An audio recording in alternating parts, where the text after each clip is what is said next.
අපි අද කතා කරමු cloud කියන්නේ මොකක්ද කියලා. ඔයා නිකමට හිතලා තියෙනවද Google Drive එකේ ඔයා save කරන data එක save වෙනව ඇත්තේ කොහෙටද? කොහෙටද මේ data ටික යනව ඇත්තේ?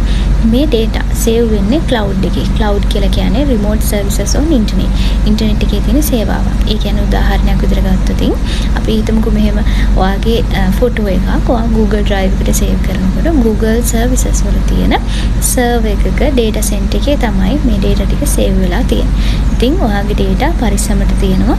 ඔයාට ආයෙ use කරන්න පාවිච්චි කරන්න පුළුවන්. ඇත්තටම කිව්වොත් ඔයාලට physically storage එකක් ඕන කරන්නේ නැහැ.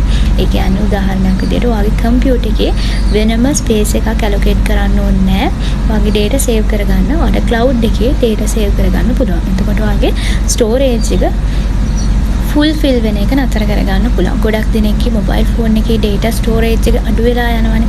ඒකට solution එකක් විදියටත් ඔයාලට පුළුවන් ඔය cloud එකේ data save කරලා තියාගන්න. ඉතින් තවත් අලුත් tips ටිකක් අරගෙන IT ගැන අපි කතා කරමු.